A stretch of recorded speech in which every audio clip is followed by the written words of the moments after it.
Con qué entusiasmo han vivido los jóvenes, ¿verdad? Esta preparación a esta hermosa jornada eh, que tendrá el Papa junto con los jóvenes en, en Lisboa. Muy bien, entonces vamos a prepararnos hoy eh, para continuar esforzándonos en estudiar la espiritualidad que es esa hermosa comunicación que tenemos con Dios. Y hemos profundizado en grandes espiritualidades. Yo creo que la vez pasada haber comentado de San Francisco, creo que es un aspecto muy importante dentro de la historia de la iglesia, como, como Francisco fue un grandísimo reformador de la iglesia, al punto de ser hoy en la actualidad uno de los santos que de hecho consideramos que más se ha parecido a Jesús en su vida, en su forma de vivir la pobreza, en su forma de vivir la fraternidad universal, eh, en la forma de vivir su relación con Dios, al punto de verdad que quiso imitar a Jesús en todo, como se recuerdan que le comenté el primer nacimiento en Grecho, que es el lugar donde él se atrevió a vivir como Jesús también incluso desde el nacimiento de Jesús, y de ahí surgieron los pesebres para vivir el acontecimiento del nacimiento de Jesús en Belén. Y junto con San Francisco, tantos otros grandes de la espiritualidad medieval. Recordaremos a Santo Domingo de Guzmán, que es muy cercano a las fechas de San Francisco de Asís, haciendo también de las suyas en España, en Guzmán, sumamente importante por la creación de la orden de los dominicos, la orden de predicadores, como se llama, y también por su espiritualidad de la profundización en el estudio, etcétera. Bien, vamos a seguir profundizando. Tenemos grandes santos también, unos más modernos, otros un poco menos, pero vamos a seguir profundizando en la espiritualidad de otros grandes santos. Hoy les traigo uno que para mí es sumamente importante, ¿verdad? Que es San Juan Bosco. Hoy vamos a conocer un poquito más de lo que es la espiritualidad salesiana, y se llama salesiana. Algunos dicen, ¿por qué no se llama don bosquiana? por ser San Juan Bosco o don Bosco, ¿verdad? Como a él le gustaba que le llamaran, don Bosco. ¿Por qué no se llama bosquiana o don bosquiana o San Juan bosquiana? Y es porque él mismo asumió en la espiritualidad como santo patrono a San Francisco de Sales. A San Francisco de Sales. Entonces tenemos que partir de allí para poder entender a San Juan Bosco. Tenemos que entender quién fue San Francisco de Sales, ¿verdad? Que es diferente, no podemos confundirlo con San Francisco de Asís, ¿ok? Son dos santos completamente diferentes. Vamos entonces, para poder entender la espiritualidad salesiana, como su nombre lo indica, salesiana por San Francisco de Sales, vamos a entender un poquito quién fue San Francisco de Sales para poder entonces entender en profundidad quién fue San Juan Bosco. ¿Ok? San Francisco de Sales fue mucho antes de San Juan Bosco. San Francisco de Sales es del siglo XVI, siglo XVII. O sea, finales del XVI, principios del XVII. Nace precisamente en Castillo de Sales, del Ducado de Saboya, en Francia. Nace en el 1567. Fue clérigo, o sea, sacerdote, pero nombrado obispo de Ginebra. Fue nombrado obispo de Ginebra en Suiza.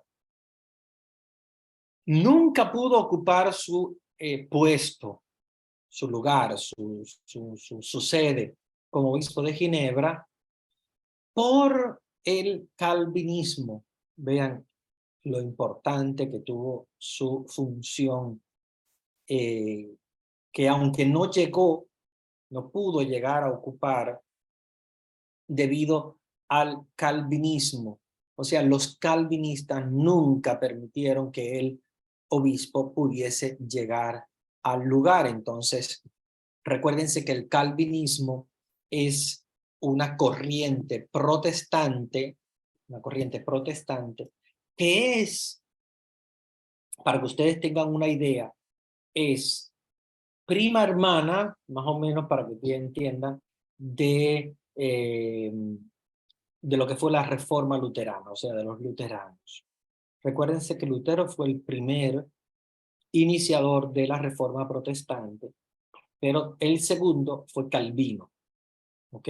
Calvino fue el segundo y eh, el calvinismo es esa corriente protestante en contra de la Iglesia católica que se basa en la obra de Juan Calvino, ¿ya?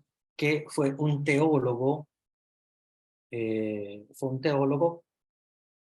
desarrolló la reforma protestante.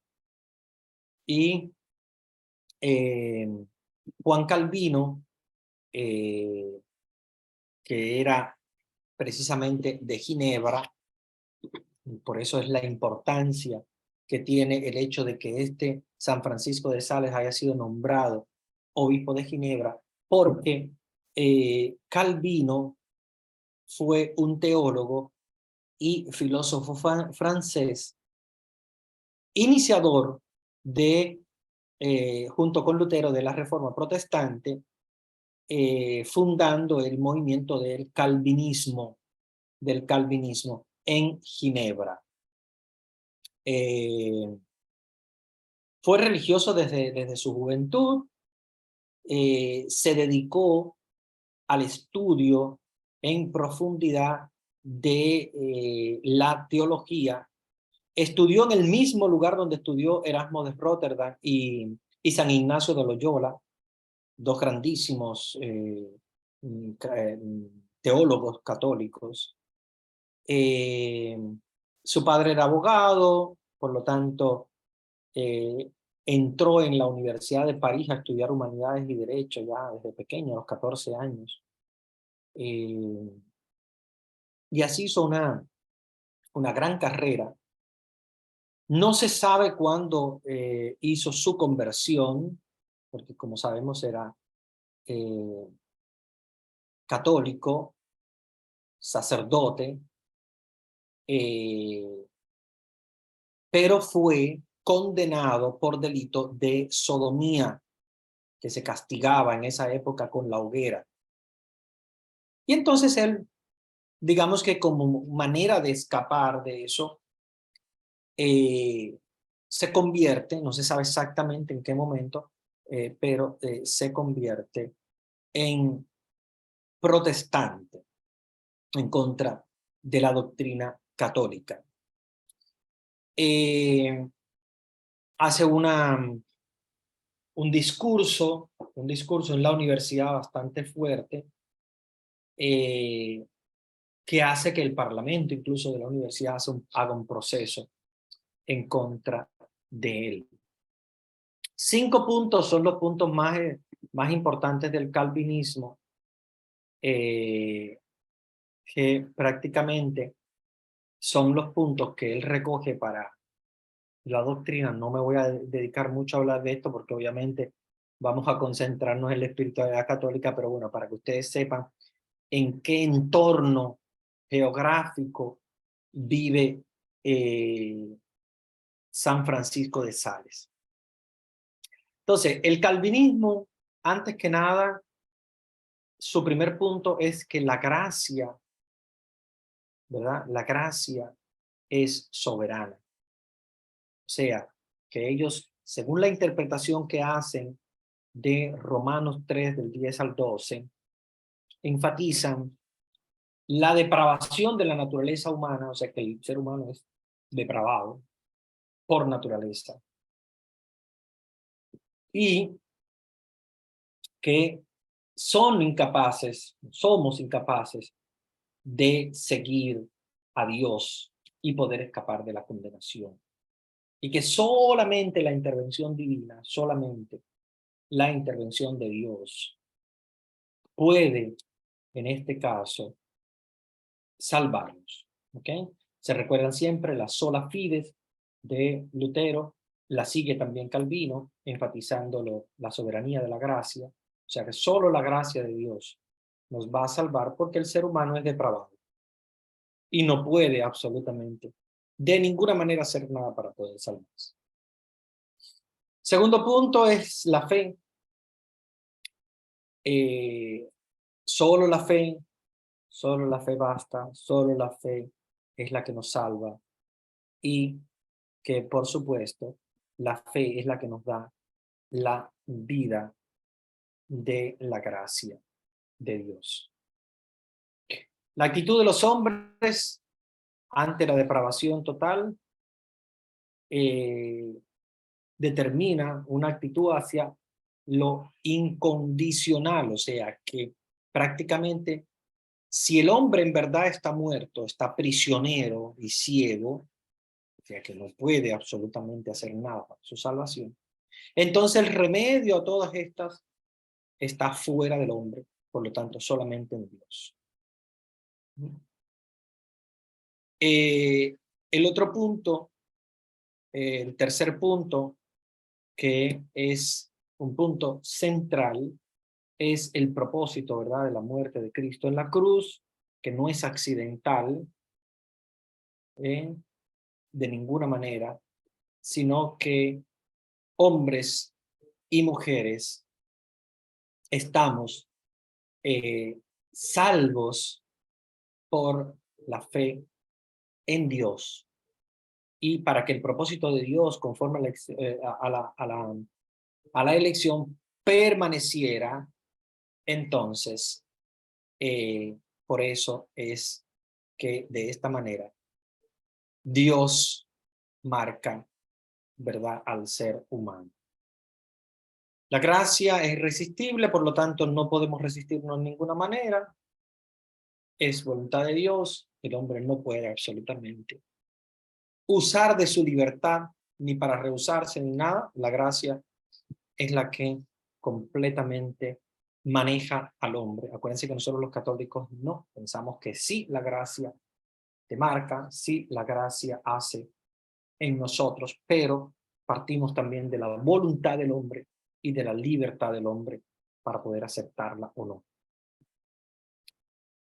Acuérdense que solo la escritura, es un punto importante en ellos, solo la fe, solo la gracia, solo Cristo, solo la gloria de Dios. Son los cinco solos que habla, de las cuales habla el calvinismo. Solo la escritura, o sea, solo la palabra de Dios, no creen en la doctrina, no creen en la tradición de la iglesia, nada, solo la Biblia. Solo la fe, por lo tanto, nada de las obras, no les importan las obras, no, solo la fe es la única que puede salvarnos, solo la fe es la que vale, las obras no valen nada. Solo la gracia, por lo tanto, solo la gracia de Dios es la que maneja al hombre, la que recibe el pecador, y por los méritos de Cristo somos salvados, y por lo tanto, solo la gracia, no hay nada más fuera de la gracia. Solo Cristo, ahí no se habla de María, ahí no se habla de los santos, nada, solo Cristo y solo la gloria de Dios. O sea que la salvación es para glorificar a Dios en lo absoluto y fuera de la gloria de Dios, más nada. Esos son los 4 puntos de los cuales obviamente nosotros los católicos estamos entendidos de que sí, de que obviamente estamos de acuerdo con la Escritura, estamos de acuerdo con la fe, estamos de acuerdo con la gracia, con la primacía de Jesucristo y de la gloria de Dios, pero no solo. O sea, también la iglesia tiene tradición, también la iglesia lucha sobre todo por lo que es las obras, porque son importantes. Pero recuérdense que esta doctrina era la que estaba en Ginebra cuando, en este caso, San Francisco de Sales es nombrado como obispo. No puede llegar por culpa del calvinismo y tiene que trasladar su sede a Saboya, Annecy, en Francia, para poder entonces vivir su vida como obispo fuera de su diócesis, fuera completamente de su diócesis. Fue un hombre de una espiritualidad muy profunda. De hecho, con los protestantes él decía, más se atrapa, ¿cómo era que decía? Más se atrapan moscas con una cucharada de miel que con un barril de vinagre. Algo así es la frase de San Francisco de Sales. No la recuerdo textualmente, pero la idea es esa. Él decía, más se atrapan moscas con una gotita de miel que con un barril de vinagre. Y él decía esto sobre todo por la forma en la cual se combate al protestantismo, que era muy difícil, muy complicado. Imagínense que el protestantismo estaba creciendo de una manera increíble en Europa, sobre todo en Suiza, en Francia un poquito menos, pero también, pero en Suiza, donde él fue enviado como obispo, fue tremendo. Y él llegó a convertir muchos calvinistas a la fe católica, pero precisamente con su bondad. Fíjense que él decía, la bondad, la mansedumbre. La mansedumbre, él decía, es muy importante la mansedumbre. Es muy importante el modo con que se habla, porque si se habla como el vinagre, con mal carácter, no se pueden atrapar, dice, protestantes, ¿verdad? Para convertirlos, porque de esa manera no se logra. Sus discusiones con los protestantes fue muy larga, muy larga. Era un teólogo de una fortaleza grandísima, pero también de una actitud de mansedumbre tan grande que fíjense que cuando murió San Francisco de Sales, dicen que el hígado de él estaba completamente arruinado. Y todo esto por las veces que él tuvo como digamos que él mismo tratar de aguantar. Ustedes saben que no es fácil cuando uno a veces tiene que aguantar o soportar las ofensas de los demás, el mismo odio de parte de los protestantes contra la Iglesia Católica. Todo eso que él tuvo que afrontar, lo afrontó con bondad, con mansedumbre. Y como tenía que tragar seco, como decimos nosotros a veces, porque, bueno, su lema es la bondad, la mansedumbre. Entonces, eso le causó que al morir, muriese con un hígado completamente arruinado, producto de ese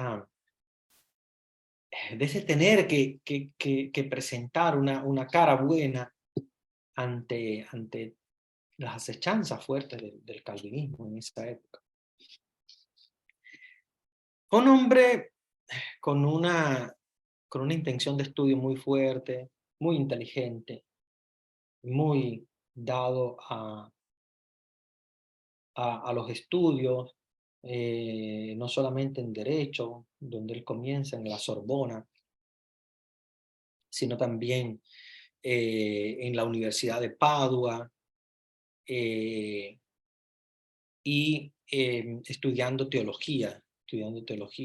Se ordena de sacerdote en el año 1592 Y su papá no quería que él fuese sacerdote y le presentó, de hecho, a una mujer para casarse con ella. Pero él dijo que él realmente quería eh, ser sacerdote y en el año, eh, en el año 1593 él eh, viste la sotana como canónico de Annecy y renunció por un derecho que tenía de nacimiento, un título de señoría que heredaba de su padre, que obviamente tenía títulos nobiliarios, renuncia a esos títulos para entrar a el sacerdocio y el ser sacerdote. De hecho, uno de los aspectos más interesantes de su vida es que él fundó, a semejanza de San Felipe Neri, un, eh, un oratorio en Roma llamado el Santuario de la Santa Casa del Loreto, con el propósito de que fuese un centro católico para convertir a los protestantes. Recuérdense que era la época de la Reforma Protestante, el boom fuerte de la Reforma Protestante. Y se dedicó precisamente a, esa, a ese trabajo constantemente. Fundó una congregación que es una congregación junto con Santa Juana de Chantal o Santa Juana Francisca de Chantal, su nombre completo. La joven que se dedicó completamente al Señor a través de la consagración. La consagración, la congregación se llama precisamente la Orden de la Visitación. De hecho, le llaman las Salesas. Es Orden de la Visitación, pero llaman las Salesas por San Francisco de Sales. Se llaman Salesas para diferenciarla de las Salesianas, que son la congregación que funda San Juan Bosco. La congregación de San Francisco de Sales con Santa Juana de Chantal se llaman Salesas, que es la Orden de la Visitación. Y de hecho, es nombrado doctor de la Iglesia. San Francisco de Sales es doctor de la Iglesia.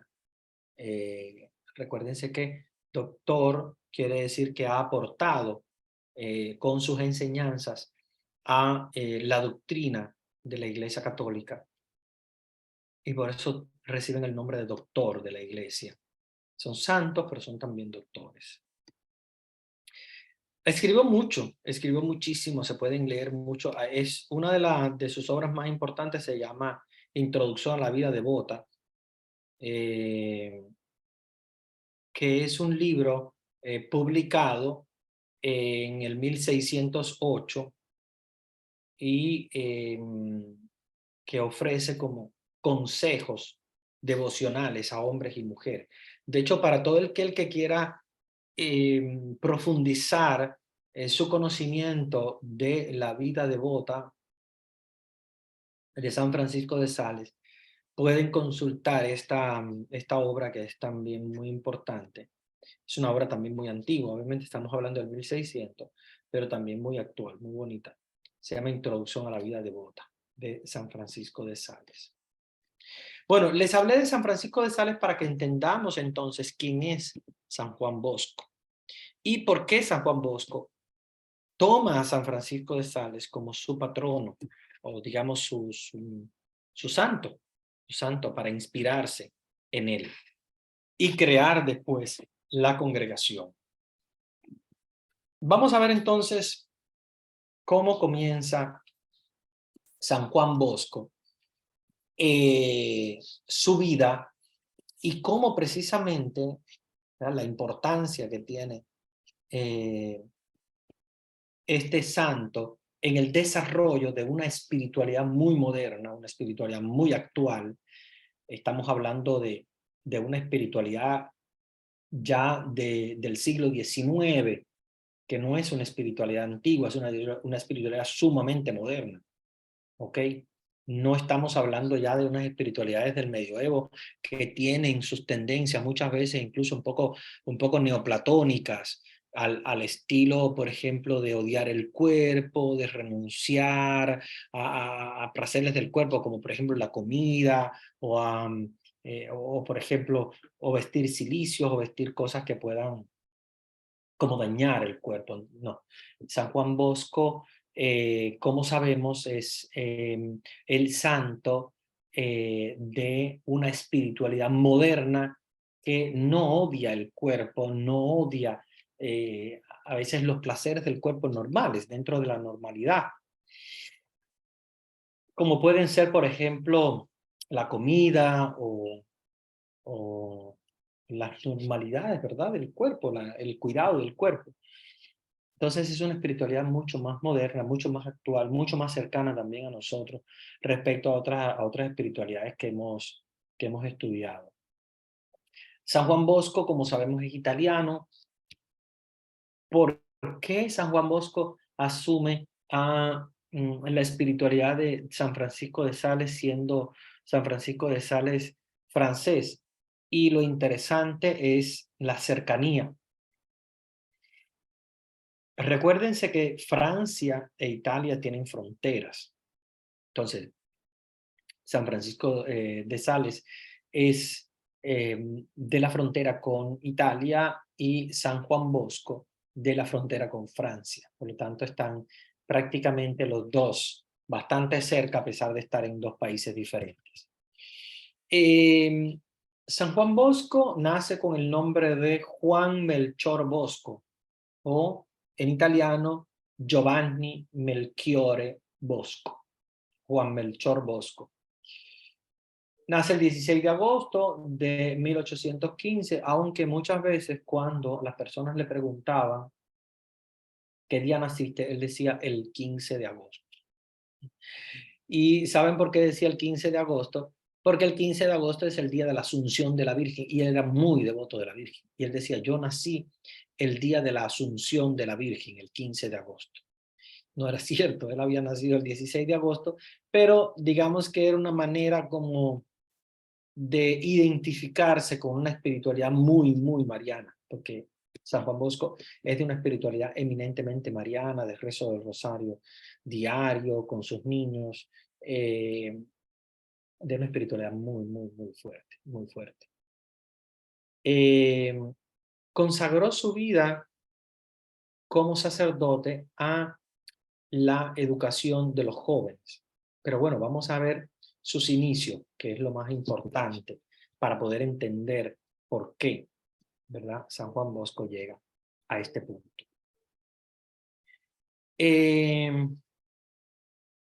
San Juan Bosco pierde su papá cuando tenía 2 años de edad. Apenas 2 añitos, él pierde su papá había bajado a la cantina. Recuérdense que en Italia se usa mucho tener una cantina de vino, de hecho se come siempre con vino, no es que exageran, no es que se emborrachan con vino, pero sí, cada comida siempre lo acompañan con un vaso de vino. Es algo que si van a Italia van a darse cuenta que es una tradición italiana siempre acompañar las comidas con vino. Nosotros en América Latina creo que acompañamos más con refrescos y cosas de esas que hacen mucho daño. Sin embargo, no, los italianos comen siempre con vino. Y lo acomodan, el vino con vino blanco con el pescado, el vino tinto con la carne, y bueno, casi siempre acompañan, ¿verdad? Eh, lo acompañan con vino. Y su papá había bajado, al parecer muy sudado, que había llegado del trabajo, a esta cantina que siempre la hacían debajo como en una taberna, ¿verdad? Debajo de las casas, para mantener frío el vino, porque tienen que mantenerse a una temperatura fresca. Y al parecer era verano, eh, sudado del trabajo, bajó y lamentablemente enfermó, suponemos, obviamente, para ahora, suponemos que haya sido de una neumonía, una pulmonitis, una bronquitis, de alguna manera alguna infección pulmonar que lo llevó a la muerte, que en esa época, obviamente, al no existir los antibióticos, era muy fácil, ¿verdad?, que las personas murieran. Entonces, en el 1817, 2 años después de nacer San Juan Bosco, muere su padre. Y él recuerda que su madre, mamá Margarita, la única cosa que le dijo es: mi hijo, ya no tienes padre. Ya no tienes padre. Y esa dice él que es lo que recuerda solamente de ese momento. Claro, tenía apenas 2 añitos. Y su madre decirle: mi hijo, ya no tienes padre. Y eso es lo que lo hizo a él convertirse después en padre de los huérfanos en Turín. Consagrarse a los huérfanos, consagrarse a ese trabajo tan bonito, tan emocionante. De hecho, tiene un sueño muy, muy bonito, un sueño que se llama el sueño de los 9 años, que yo se los voy a narrar porque él lo cuenta, el sueño de los 9 años, muy bonito, muy interesante, hablando precisamente de ese sueño que tuvo. Porque, según San Juan Bosco, ese sueño fue un sueño revelador, un sueño que él relata de una manera muy bonita, muy interesante. Yo se los voy a contar para que ustedes vean, porque él tiene muchos sueños, tuvo muchos sueños y los relató, sueños que eran revelaciones divinas. Él dice: a la edad de 9 años tuve un sueño que quedó profundamente grabado en mi mente para toda la vida. Me pareció estar cerca de mi casa, en un amplio patio en el que una gran muchedumbre de niños se divertía. Unos reían, otros jugaban y no pocos blasfemaban. Fíjense que es muy interesante encontrar la blasfemia en Italia, no sé por qué, pero es un país muy religioso, pero a la vez también donde hay mucha blasfemia. Acuérdense que las blasfemias son las ofensas a Dios, cuando alguien ofende a Dios. Y lo hacen gente simplemente porque es tradición, lamentablemente, es tradición. Fíjate que lo hacen gente que no es porque no crean en Dios, porque yo al principio pensaba: Dios, ¿será gente que no cree? No, hay gente que cree en Dios, que va a la iglesia, que es muy católica, pero se le van esas frases automáticamente por el hecho de que casi prácticamente todo el mundo la dice. Y San Juan Bosco es muy interesante, como dice que muchos niños blasfemaban, porque se ve que incluso desde los años 1800 es común la blasfemia en Italia. Entonces nos dice San Juan Bosco que habían unos niños que reían, que otros que jugaban, y que algunos, dice, no pocos, o sea, se ve que unos cuantos de ellos blasfemaban. Al oír aquellas blasfemias, me arrojé inmediatamente en medio de ellos, empleando mis puños. Recuérdense que estamos hablando de un niño de 9 años, él, para defender la fe, para defender a Dios, la iglesia, a la Virgen María. Dice que empleando mis puños y mis palabras para hacerlos callar. Que está en sueño, ¿verdad? Está soñando. Aquella siguió la aparición de un hombre al que él mismo describe. Dice: de aspecto venerado, edad viril y notable vestido. Su figura estaba cubierta por un manto blanco y la luminosidad de su rostro era tal que era imposible divisar sus rasgos fisonómicos. Ese hombre me llamó por mi nombre y me mandó a colocarme al frente del grupo de los chicos. No con golpes, sino con la mansedumbre y la caridad deberás ganarte a estos amigos tuyos. Ponte pues inmediatamente a hacerles una instrucción sobre la fealdad del pecado y sobre la belleza de la virtud. Sorprendido por aquellas palabras del hombre, incrédulo, y considerándome incapaz de cumplir su petición, respondí: ¿quién eres tú que me mandas estas cosas imposibles? Contestó mientras los niños paraban de pelear y se reunían alrededor del hombre. Precisamente porque son cosas que te parecen imposibles, debes hacerlas posibles con la obediencia y con la ciencia. ¿En dónde y con qué medios podré adquirir la ciencia?, le dijo Juanito Bosco. Yo te daré la maestra bajo cuya disciplina podrás llegar a ser sabio y sin la cual toda la sabiduría se convierte en necedad. Pero, ¿quién eres tú que me hablas de esta manera?, le dijo Juanito Bosco, apenas tenía 9 años. Y entonces Jesús le dice: yo soy el hijo de aquella a quien tu madre te enseñó a saludar 3 veces al día. Recuerden que en aquella época siempre se rezaba el saludo a la Virgen 3 veces al día. Era siempre una tradición, las 3 veces al día, rezar el Ave María, el saludo a la Virgen, el Ángelus. Entonces su mamá Margarita, lo había enseñado a rezarle a la Virgen. Entonces Jesús le dice: yo soy el hijo de aquella a quien tu madre te enseñó a saludar 3 veces al día. O sea, el hijo de María, el hijo de la Virgen.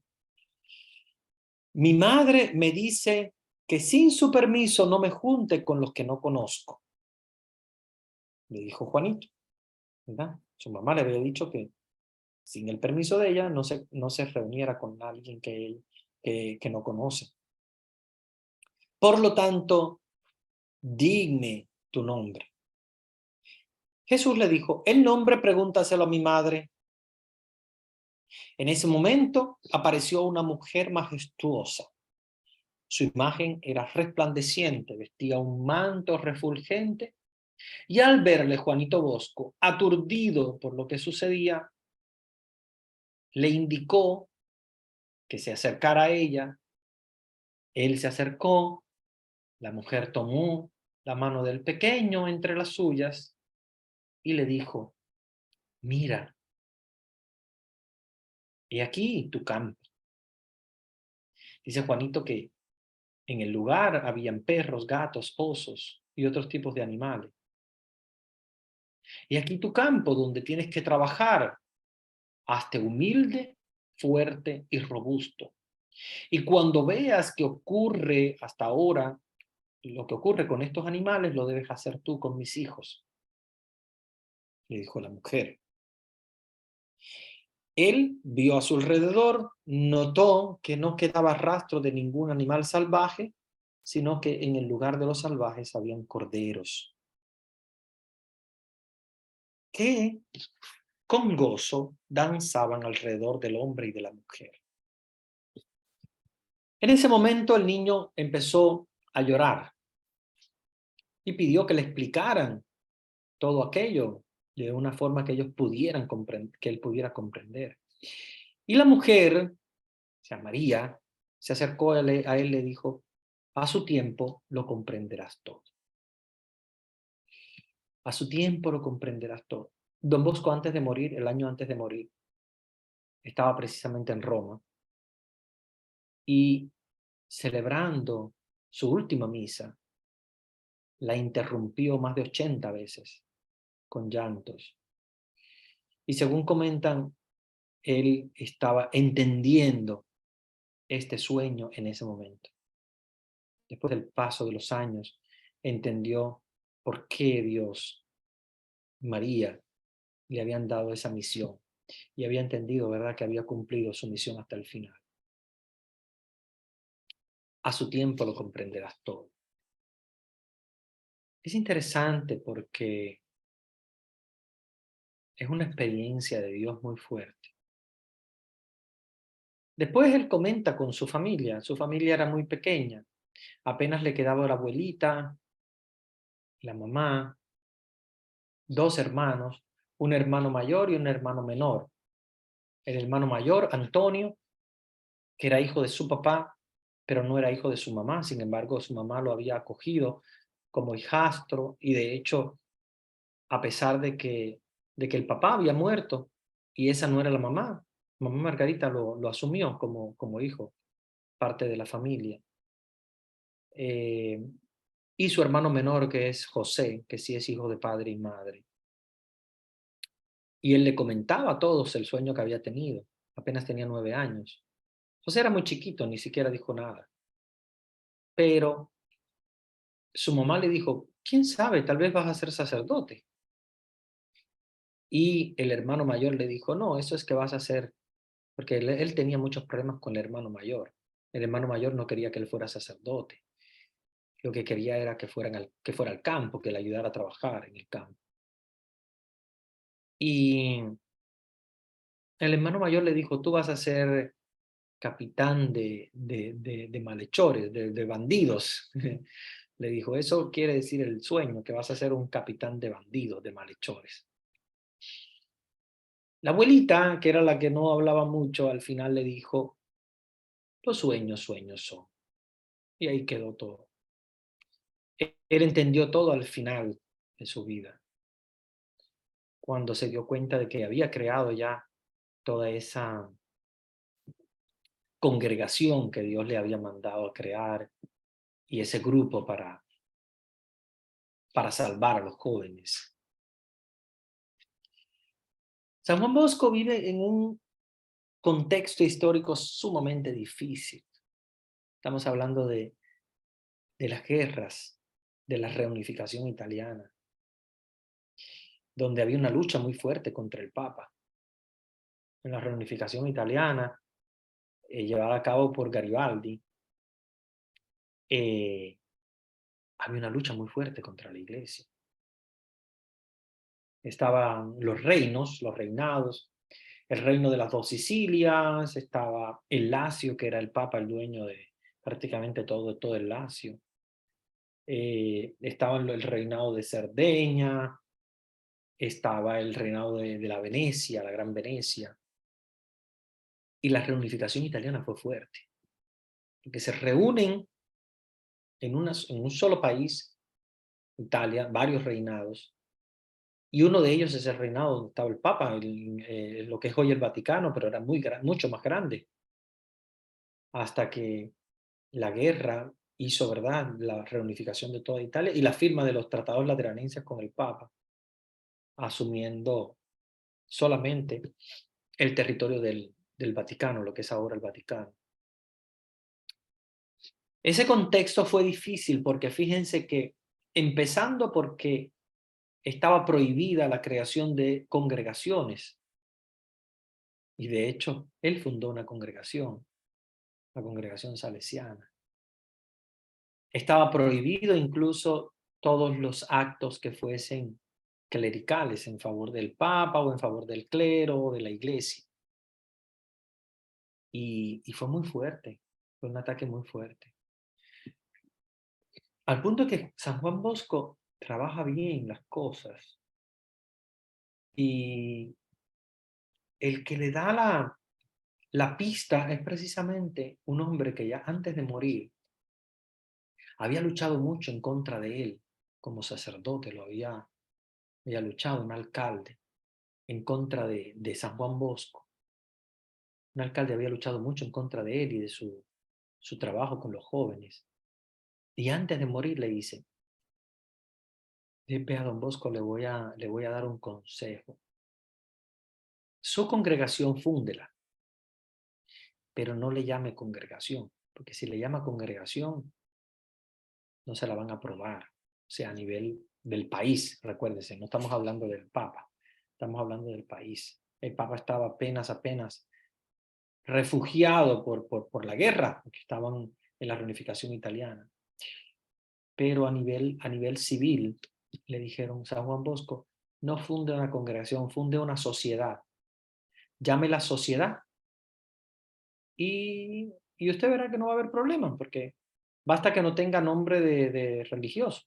Si no tienen nombre religioso, lo van a aceptar más fácilmente.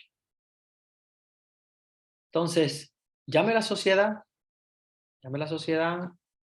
no le llame sacerdotes, no le llame conventos, quite todos los nombres religiosos y usted verá cómo va a poder fundar la congregación y esa congregación va a ser congregación, pero los nombres y el modo en el cual se ve va a ser diferente. Entonces se la van a aceptar y verá que usted va a poder fundar su congregación tranquilamente. Y él pensó y dijo, voy a llamar la Sociedad de San Francisco de Sales. Y hasta este momento, la congregación salesiana se llama Sociedad de San Francisco de Sales. Es una sociedad, no es una congregación. O es una congregación, pero con el nombre de sociedad, para poder burlar las leyes de esa época que no permitían la creación de una congregación. De hecho, los superiores y no se les llamaba. De hecho, por ejemplo, el superior de la congregación salesiana se le llama rector, ¿no? Sentido como si fuera de universidad, para que no se sintiera con, con el nombre religioso y para poder ser aceptada. Y de hecho le dijo él, vistan como los laicos, para burlar también las leyes que había en contra del hábito clerical en esa época, en contra de la iglesia. Y San Juan Bosco pensó, buena idea, voy a fundar una sociedad donde el superior se va a llamar rector, donde vamos a usar mangas de camisa, le llamaba él en italiano, mangas de camisa, como al estilo laical, para evangelizar a los jóvenes, para llegar a los jóvenes y poder burlar las leyes fuertes de la época en contra de la iglesia. Y así es como funda una congregación en una época donde ninguna congregación pudo ser fundada en Italia por la persecución de parte de las tropas de Garibaldi. Es interesante su vida porque tiene que pasar por unos momentos sumamente difíciles. Es de una familia muy pobre. No podemos compararlo con San Francisco de Asís, que viene de una familia rica, no podemos compararlo con ni siquiera con Santo Domingo de Guzmán. Tenemos que compararlo tal vez con los santos que vienen de familias pobres que pasan mucha necesidad. De hecho, San Juan Bosco recuerda que en su infancia, su mamá, al morir el papá, que era el que llevaba el pan a la casa, la mamá se queda sola con un hermano mayor de San Juan Bosco, que no era hijo de ella, que era hijo del, del difunto esposo de ella, pero que ella lo consideraba como un hijo más, que es el hermano Antonio. Se queda con San Juan Bosco, que era un niño pequeño de apenas 2 años, y se queda también con el pequeñito José, que era el más pequeño de todos, que seguía a San Juan Bosco, que sería de meses, apenas de mesecitos. Y la abuela, la mamá de ella, que ya era una señora mayor. Antonio era el único que ya obviamente tenía la edad para poder trabajar y poder llevar pan a la casa. Y la madre supo luchar fuertemente, incluso pidiendo alimento. Lo que ellos comían era polenta. No sé si los argentinos seguramente la conocen muy bien, que tiene mucha tradición también italiana. En otros lugares le llaman harina, es la harina de maíz, que en Italia le llaman polenta, y era prácticamente lo que comían todos los días, polenta. A un punto que Antonio se cansa y dice, tira el plato, y dice, ya no quiero más polenta. Y, y Mamá Margarita se sintió muy mal. Y hay que darle gracias a Dios por lo que tenemos, a pesar de que tengamos poco, a pesar de que sea polenta todos los días, porque recuérdense que estamos hablando de una situación de guerra, de una situación de hambruna muy fuerte. Recuérdense que estamos en los contextos también de las guerras mundiales,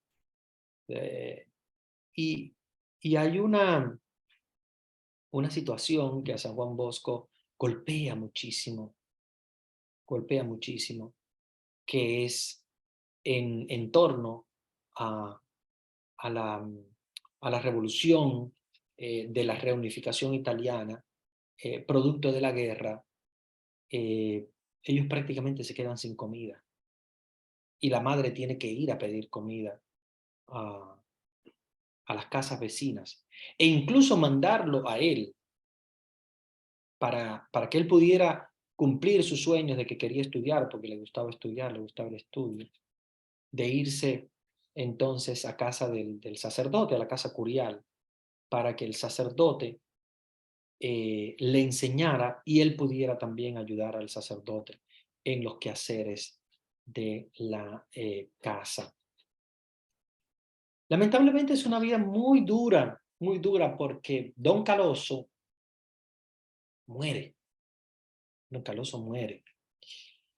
Y a pesar de que él se había quedado como hijo de Don Caloso durante mucho tiempo, Don Caloso es el sacerdote. Recuérdense que en Italia le llaman Don al sacerdote. Don Caloso muere y él se queda completamente sin padre de nuevo. De hecho, cuenta aquella falta de padre que tiene, no solamente a los 2 años con su papá cuando muere, sino que su segundo padre, que fue Don Caloso, este sacerdote que le enseñó latín, que era lo que obviamente se aprendía en esa época, aprendió latín, aprendía retórica, que era lo que se estudiaba en aquella época, la gramática, etcétera, y él le ayudaba a Don Caloso con los quehaceres, de la parroquia, y muere Don Caloso. Y en aquella época, los familiares del sacerdote se ocupaban de quedarse, ¿verdad?, con las pertenencias, con las propiedades que podría tener eh, y llegaron rápido los familiares de Don Caloso y lo hicieron fuera a él, dejándolo completamente sin nada. Vuelve de nuevo a su casa, tiene una situación muy difícil, vuelve de nuevo a discutir con su hermano Antonio, el mayor, que prácticamente lo único que quería es que él fuera al campo a trabajar, le ayudara a trabajar, y él quería estudiar, quería ser sacerdote. Hasta que mamá Margarita lo vuelve a mandar de nuevo, pero ya a la ciudad, donde tiene que trabajar. Muchas veces tuvo que trabajar, incluso como mesero estuvo trabajando durante un tiempo, hasta que logra entrar en el seminario. Logra entrar en el seminario, se hace sacerdote, y una de las frases más interesantes de mamá Margarita, de su mamá, que es la frase que él recuerda siempre, el día de su ordenación sacerdotal, le dijo: hijo, nosotros somos pobres y vamos a morir pobres. El día que vea que eres rico, ya no serás más mi hijo. Porque en aquella época los sacerdotes tenían un estatus bastante alto. De hecho, solamente podía estudiar en el seminario quien tuviese dinero para poder pagar los estudios. Mi mamá Margarita le dijo eso. Le dijo: nosotros somos pobres y el día que te veas rico, ya no vas a ser más mi hijo. Ella fue a su primera misa, estuvo siempre pendiente de su hijo, hasta que al final, como viuda, se quedó sola. Y un día, San Juan Bosco ya había creado el oratorio. Recuérdense que él dedicó su vida a recoger a los niños de la calle, especialmente los niños pobres de Turín, a recogerlos y llevarlos a ese oratorio que él tenía para darles enseñanza, para darles la fe, para, para educarlos, para educarlos. Y le dijo a mamá Margarita: yo necesito una madre en el oratorio. Son niños huérfanos, no tienen padre, no tienen madre. Él se había convertido en el padre de todos, pero ellos necesitaban una madre, una mujer que pudiera estar con ellos, que les cosiera, que les cocinara. Y mamá Margarita no quería, dice, yo estoy aquí, ya soy muy vieja y estoy en mi casa, tranquila, no voy a ir para allá, tantos muchachos. Pero al final ella accede a ir, pero le cuesta trabajo acostumbrarse, no es fácil. Ya estaba anciana, ya estaba con, con pocas fuerzas y era una mujer viuda, era una mujer que se había quedado viuda muy joven y había vivido mucho tiempo sola. Le costaba trabajo acostumbrarse al nuevo ambiente.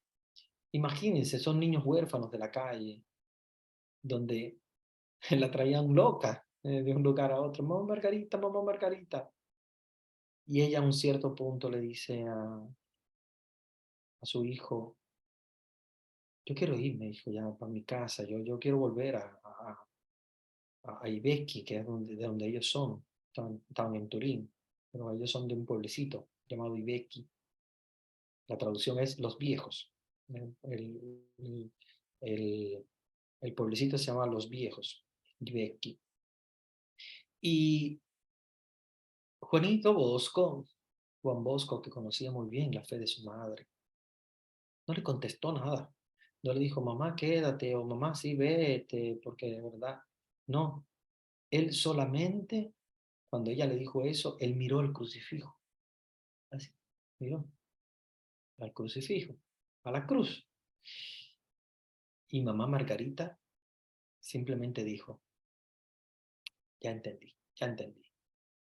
Se había convencido de que tenía que quedarse en el oratorio con sus niños. De hecho, muere allí. Mamá Margarita, que de hecho San Juan Bosco no tenía ni siquiera dinero para poder enterrarla en un lugar y tuvieron que colocarla en una fosa común. Por eso es que, de hecho, se ha demorado bastante el proceso de canonización de ella para hacerla beata y santa, porque su cuerpo obviamente no se encuentra. Él, él que era de una pobreza extrema, tuvo que enterrarla en una fosa común a su madre cuando murió.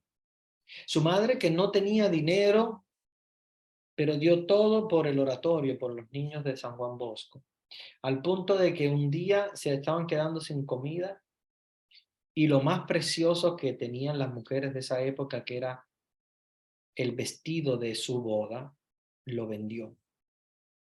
Lo más precioso que tenían las mujeres, ¿verdad?, de esa época, era el vestido de novia, de la boda. Y ella lo donó para alimentar a los niños de San Juan Bosco en el oratorio. Una mujer santa, una mujer santa. Pero quiero hablarles también de otro aspecto que es muy importante del oratorio de San Juan Bosco, que es la presencia de, eh, del niño santo, no mártir, más joven de la iglesia, que es Santo Domingo Sabio.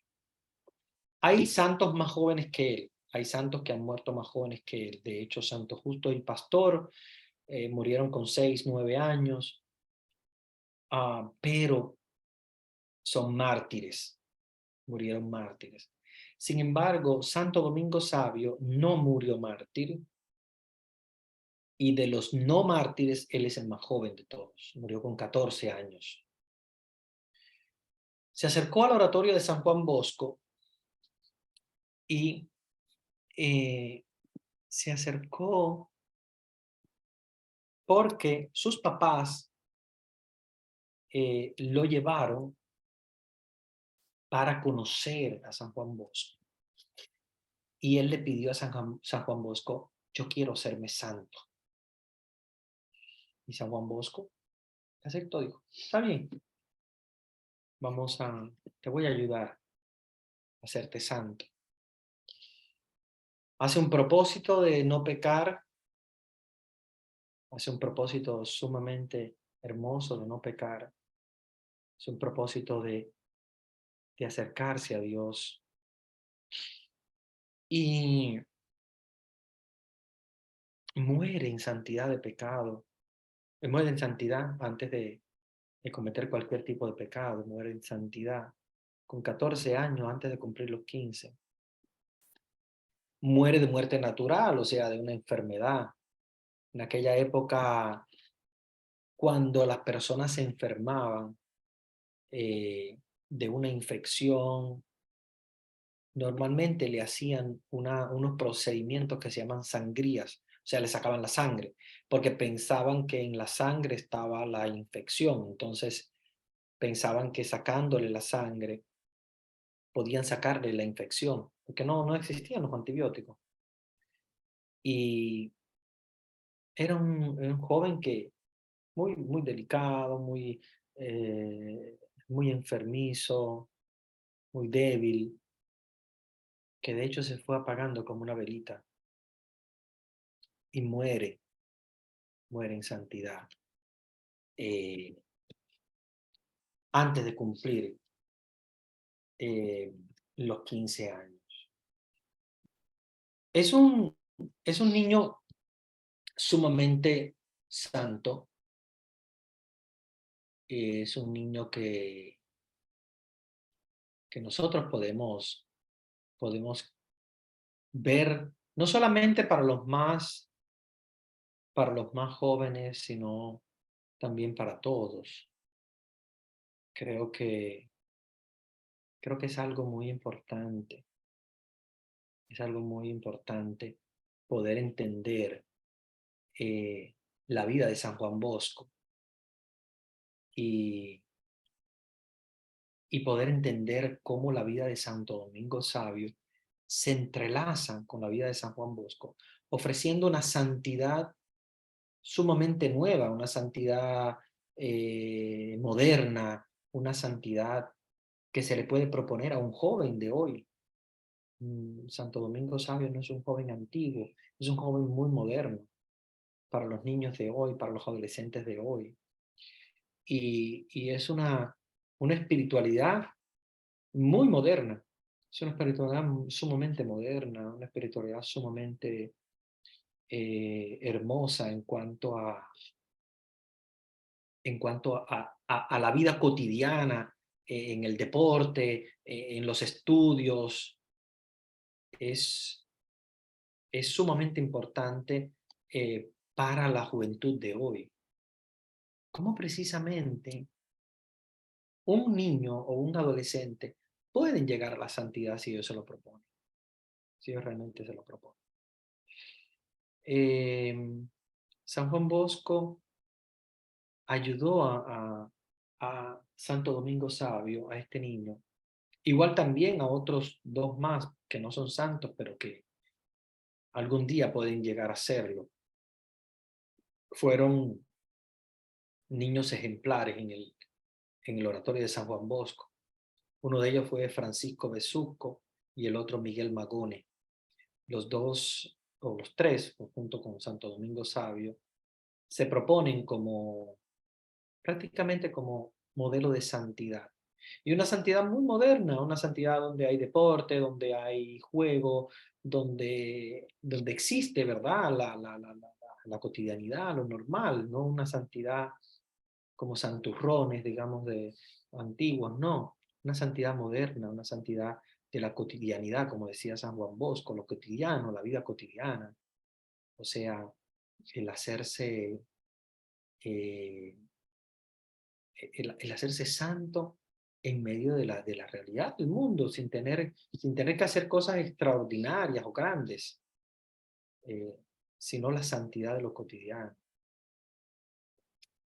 Eh, la vida de San Juan Bosco es muy interesante, pero esta vida de, de santidad del Domingo Sabio es muy importante, porque así podemos entender eh, cómo, cómo un niño ¿verdad? Logra conquistar, conquistar la santidad a pesar de ser joven. Que uno piensa, para la santidad se necesita ser viejo o llegar a una cierta edad. Y no, se puede conquistar también la santidad desde la juventud. Yo quisiera presentarles un video que es el video que sobre Santo Domingo Sabio, que de la película de San Juan Bosco. Creo que esta película nadie podría perderse esta película, porque yo creo que es una de las películas mejor hechas a nivel moderno, ¿verdad? Aunque la película Hermano Sol, Hermana Luna me parecen estupendas, y creo que esa película no podríamos perdérnosla por el sentido profundo, ¿verdad?, que tiene esa película de San Juan Bosco. Es una película sumamente larga, está en YouTube, la pueden ver. Una película sumamente larga, es muy larga, porque está hecha para verse en 2 momentos. Así creo que al final son alrededor de unas 3 horas casi, pero es para ver 1 hora y media un día o 1 hora y media otro día. Es sumamente larga, pero está muy, muy interesante, sumamente interesante y hermosa. Está muy bien actuada, es una película italiana, eh, y entra dentro de esta película la figura de Santo Domingo Sabio. Aparece esta figura de Santo Domingo Sabio. Dentro del oratorio aparece la santidad de Domingo Sabio, y cómo San Juan Bosco cambia su mentalidad, porque Domingo Sabio quiere ser santo pero al estilo antiguo, haciendo penitencia, dejando de comer, etcétera, y San Juan Bosco le dice, no tienes que comer, tienes que vivir tu vida normal, pero tienes que ser santo en medio de la cotidianidad, en medio de los muchachos, del juego. Y Santo Domingo Sabio convierte su idea de ser santo a un estilo antiguo a un estilo ya mucho más moderno, a un estilo bastante eh, interesante de vida. Yo quiero compartirles este video porque creo que va a ser muy interesante para la clase de hoy. Voy a ver si divido el video en 2 partes, porque me interesa primero que veamos el encuentro de San Juan Bosco con Domingo Sabio, ¿ok? Y vamos a ver después la otra parte. Está bien, ¿te crees? Déjeme ver un momentito si logro presentarse. Y después vamos a ver la segunda parte, que es ya la parte de la muerte de Domingo Sabio, porque la película es muy grande, pero yo quiero solamente darles estos 2 pedazos, que son, uno, el encuentro de Domingo Sabio. Ustedes aquí en este video van a ver la entrada de Domingo Sabio en el oratorio. Acuérdense que ya el oratorio estaba creado, ya San Juan Bosco había juntado los muchachos huérfanos de Turín, había creado su oratorio, y Domingo Sabio entra en el oratorio de San Juan Bosco y entra a formar parte del oratorio. Acuérdense que el oratorio era el lugar donde él reunía a los huérfanos de Turín para educarles, para darles comida, para darles estudio, todo, ¿verdad?, que les daba San Juan Bosco a esos niños. Y vamos a ver después ya la última parte, lo que es el declive, la muerte de Domingo Sabio, y cómo afecta también esto a San Juan Bosco, que lo golpeó fuertemente. Era normal que los niños muriesen en aquella época jóvenes, porque recuérdense, por las enfermedades, pero para San Juan Bosco fue un golpe muy, muy, muy fuerte la pérdida de Domingo Sabio, o Santo Domingo Sabio, ¿verdad? Acuérdense que es santo. Voy a presentarles esta parte de déjenme un momentito, presentarles, ahí estoy compartiendo la pantalla, presentarles esta primera parte de la película, que es el encuentro de San Juan Bosco con Domingo Sabio, y el cambio que hace San Juan Bosco de la mentalidad de santidad para decirle a Domingo Sabio, mira, la espiritualidad aquí es diferente. Es una espiritualidad de lo cotidiano, es una espiritualidad de de no vivir la santurronería, digamos, de ese sentido de santidad antiguo, sino la cotidianidad en el juego, en el trabajo, en los estudios, en la cotidianidad de todos los días se puede llegar a la santidad. Bien, vamos a ver esta primera parte, estén bien atentos, escuchen los diálogos porque es muy hermoso este encuentro de San Juan Bosco con Santo Domingo Sabio. Bien, esa parte, déjenme pararla un momentito, pausarla para que... Ok, esta parte es en la parte... Y llegó el momento de hablar del mundo del entretenimiento y hoy... Ok, y quiero que veamos también la otra parte. No son muy largas, esta primera parte, ya ustedes vieron, es todo el encuentro de Domingo con San Juan Bosco. Y esta parte ya es una parte, digamos, como final. Recuérdense que Domingo, ven aquí. no estamos hablando de toda la vida de Domingo Sabio, obviamente, porque no abarcaría, ¿verdad? Abarcaría la película completa, la película es sobre la vida de Don Bosco, pero esas pequeñas partes del encuentro con Domingo Sabio, la muerte de Domingo Sabio, son sumamente importantes para poder entender la espiritualidad de San Juan Bosco. Veamos esta parte donde está la mamá de San Juan Bosco, esta es mamá Margarita, que está presente en el oratorio. Ella es también otra que lucha para que Domingo Sabio no haga penitencia. De hecho, ya estaba muy débil, estaba muy enfermizo, no haga esa penitencia tan fuerte, sino que pudiera alimentarse, comer, y ella misma es una de las que interviene. Pero a pesar de eso, Domingo Sabio enferma y muere por una enfermedad, como les decía, bastante fuerte, que en la época no tenían cura, y por eso es que muere muy. Ok, y esta,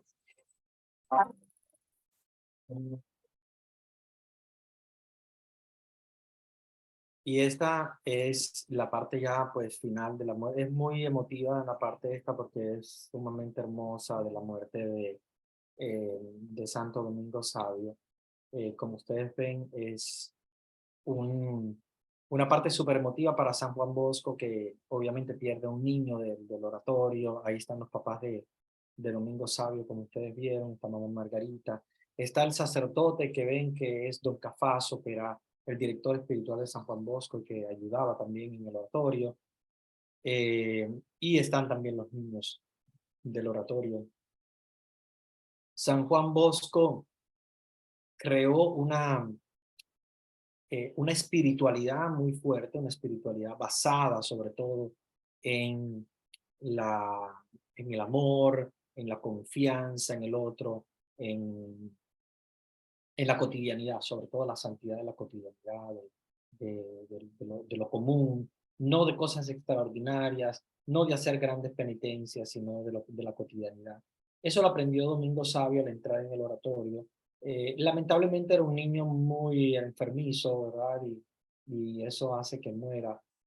Pero, de hecho, él había hecho un compromiso con el Señor cuando hizo la primera comunión, donde dijo, quiero primero morir antes que pecar. Antes que llegar a pecar, mejor morir. Y de hecho, la espiritualidad de Santo Domingo Sabio, que es una espiritualidad muy cotidiana, muy cercana a los jóvenes, como Don Bosco lo quiso, ¿verdad? Una espiritualidad no de lo extraordinario, sino de lo cotidiano, de dedicarse a los estudios, de dedicarse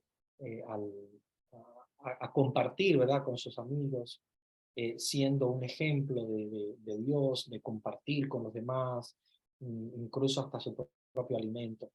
Y en medio de esa situación, pues muere Domingo Sabio y se convierte en el niño santo más joven, no mártir, sino de muerte natural, ¿verdad? No de martirio, sino de muerte natural. Es una santidad de una espiritualidad muy impresionante porque nosotros en la actualidad podemos inclusive compartir esa espiritualidad en lo cotidiano, con todas las personas. Yo creo que no es una espiritualidad difícil de poder poner en práctica, porque aquí se requiere simplemente cumplir con las cosas cotidianas. San Juan Bosco decía, si tienes que cocinar, cocinando te vas a hacer santo. Si tienes que limpiar, limpiando te vas a hacer santo. Si te toca hacer cualquier tipo de trabajo, haciendo eso te vas a hacer santo. ¿Por qué?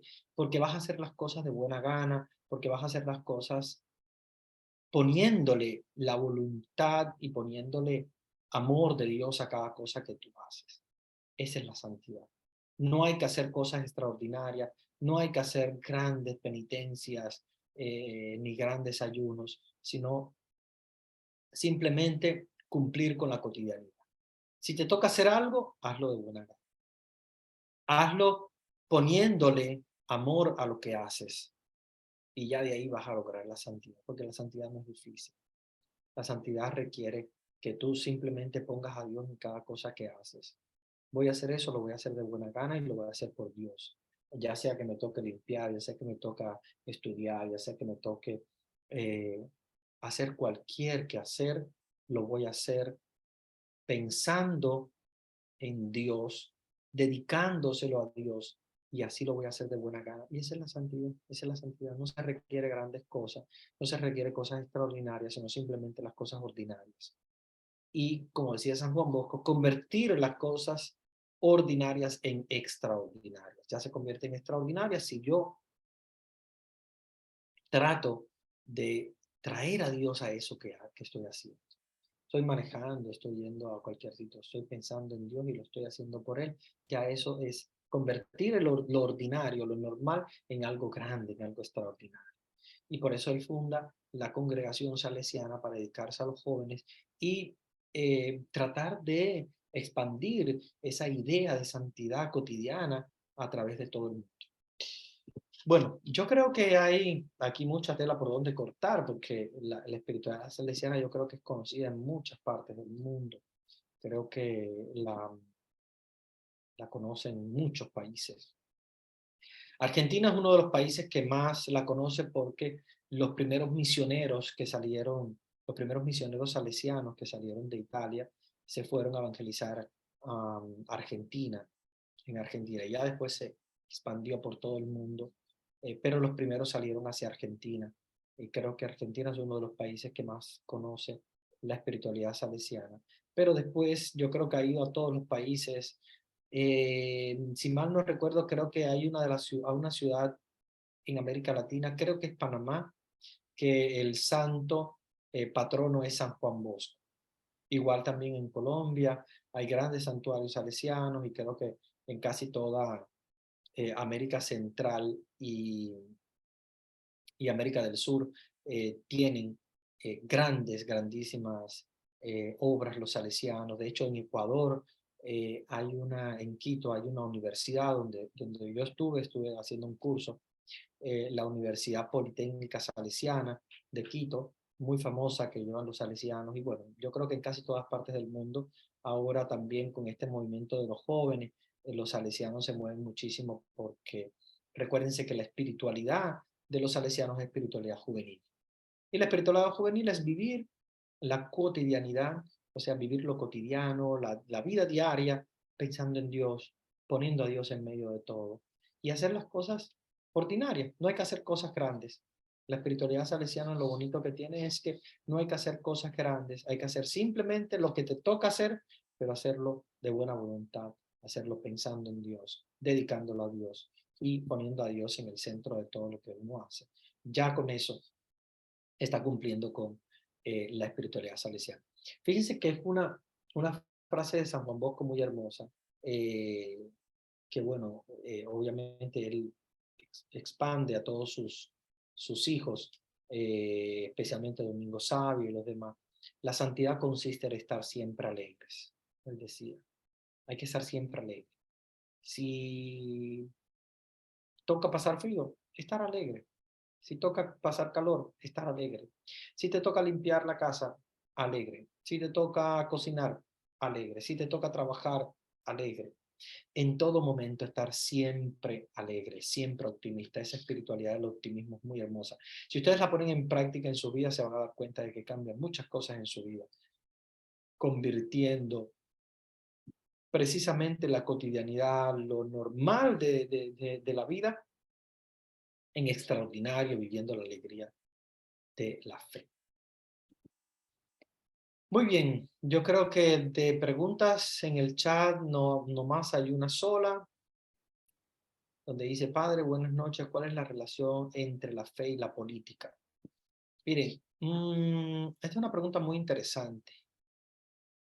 Nunca debemos ligar la fe con la política. Yo sé que siempre la política quiere usar la fe, porque los candidatos siempre se empiezan a ser muy religiosos, empiezan a visitar las iglesias, etcétera, para que voten por ellos y tal.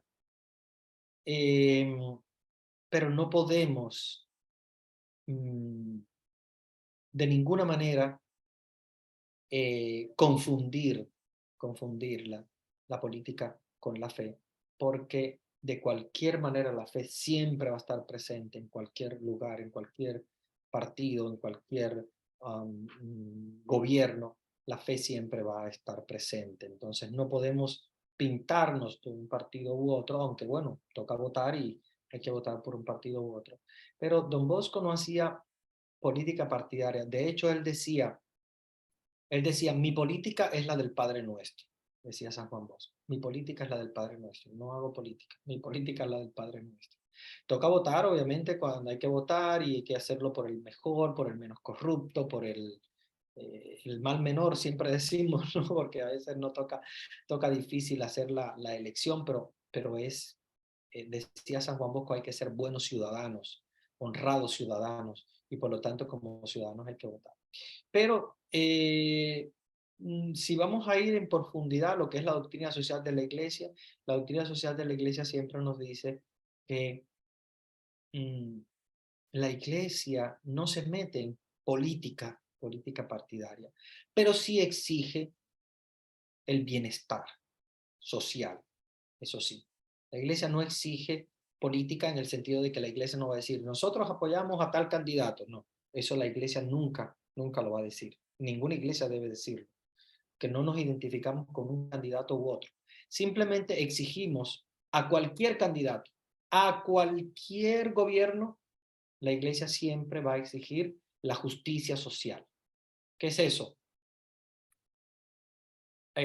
Lucha contra la corrupción.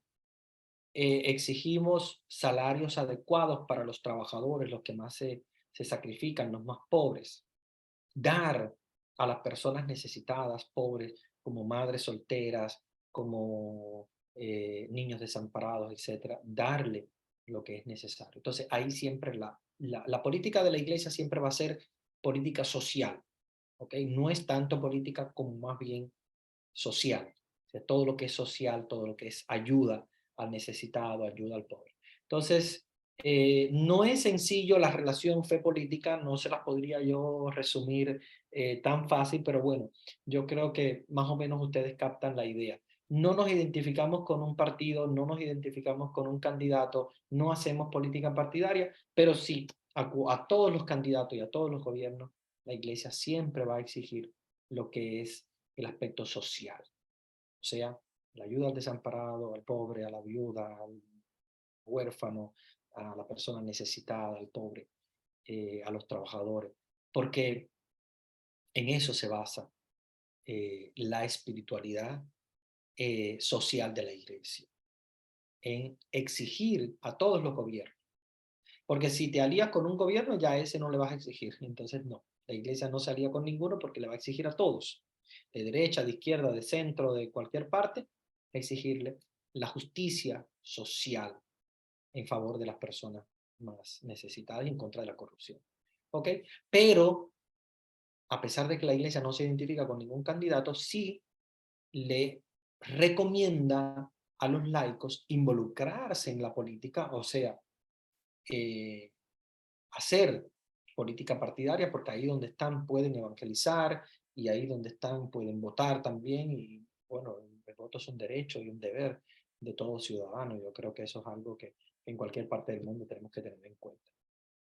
Muy bien, ya nos faltan solamente 10 minutos, voy a darles la bendición. Creo que la espiritualidad de hoy se nos ha alargado un poquito porque, bueno, San Juan Bosco es algo que tengo muy, muy, muy cerca. Lo he estudiado mucho y lo he vivido siempre mucho y creo que es una de las espiritualidades más hermosas de toda la iglesia. Vamos a seguir profundizando en la espiritualidad, en diferentes escuelas de espiritualidad, así que el próximo lunes vamos a tener también otra escuela de espiritualidad, sigamos profundizando en todas y yo les voy a dar la bendición. El Señor esté con ustedes y la bendición de Dios Todopoderoso, Padre, Hijo y Espíritu Santo, descienda sobre ustedes y permanezca para siempre. Amén.